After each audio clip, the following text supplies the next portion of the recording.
بسم اللہ الرحمن الرحیم۔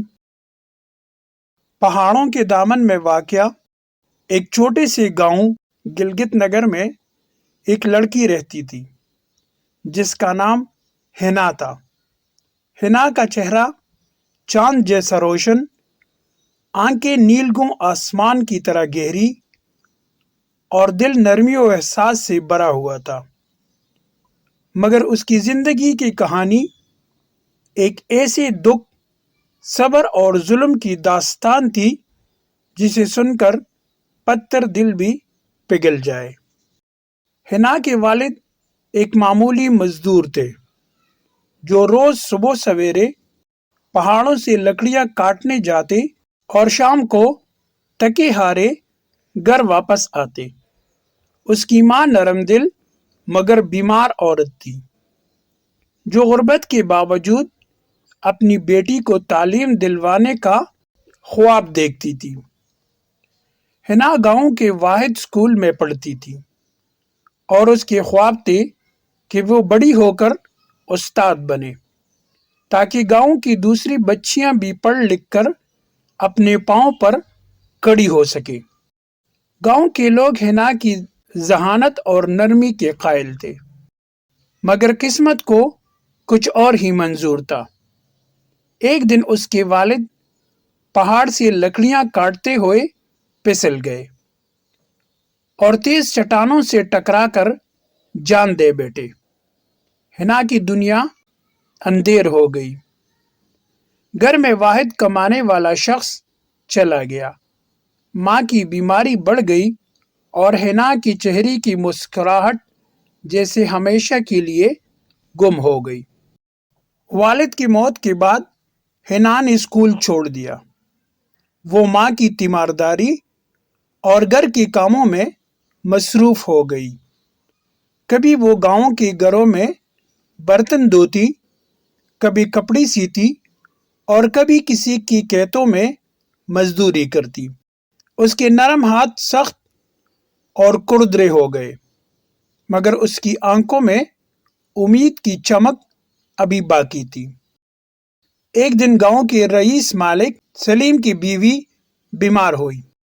ہنا کو بلایا گیا کہ وہ ان کی خدمت کرے۔ ہنا معصوم دل سے وہاں گئی، مگر اسے معلوم نہ تھا کہ وہ کیسا طوفان جھیلنے جا رہی ہے۔ مالک سلیم ایک ظالم اور خود غرض انسان تھا۔ وہ اپنی دولت کی نشے میں ہر کسی کو حقیر سمجھتا تھا۔ ابتدائی دنوں میں ہنا کو کھانے پینے اور آرام کی سہولت ملی، مگر جلد ہی مالک سلیم کا رویہ بدلنے لگا۔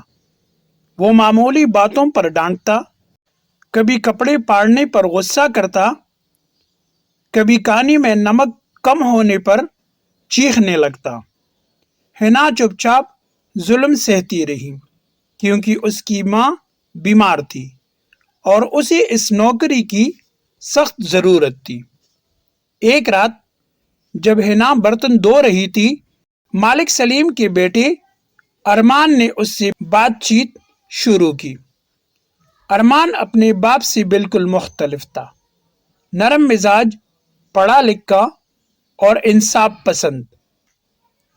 وہ ہنا کی آنکھوں میں چھپا درد سمجھتا تھا۔ دونوں کے درمیان خاموش سی دوستی بننے لگی۔ ارمان اکثر اس سے کہتا، ہنا تم اتنی باہمت ہو، تمہیں کسی سے ڈرنے کی ضرورت نہیں۔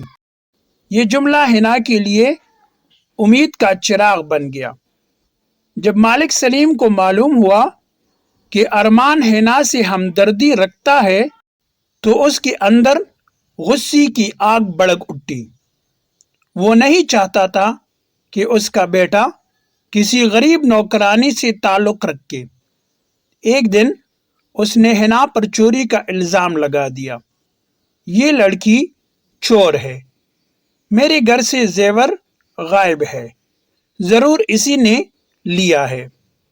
پورا گاؤں جمع ہو گیا۔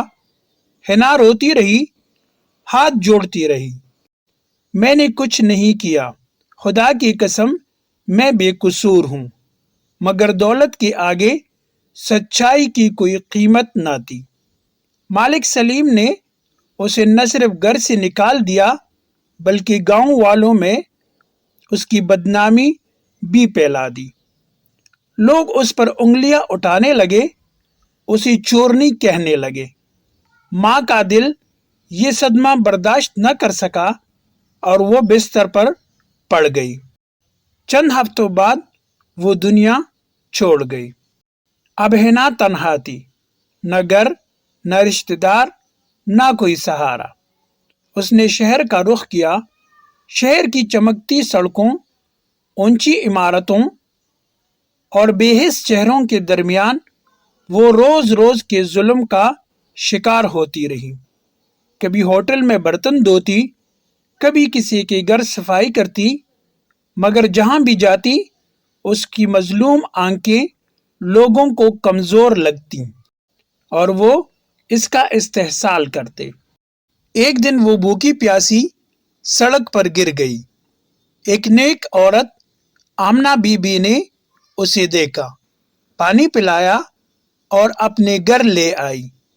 آمنہ بی بی ایک بیوہ عورت تھی جو یتیم بچیوں کے لیے ایک چھوٹی سی درسگاہ چلاتی تھی۔ حنا کو وہاں پناہ ملی۔ پہلی بار اس نے سکون کا سانس لیا۔ آمنہ بی بی نے حنا کو لکھنا پڑھنا دوبارہ سکھایا۔ وہ کہتی تھی، بیٹی، تعلیم انسان کو طاقت دیتی ہے۔ جسے علم مل گیا وہ کبھی مظلوم نہیں رہتا۔ حنا دن رات محنت کرتی۔ وہ چھوٹی بچیوں کو قرآن پڑھاتی، انہیں سچائی، صبر اور حوصلے کی سبق دیتی۔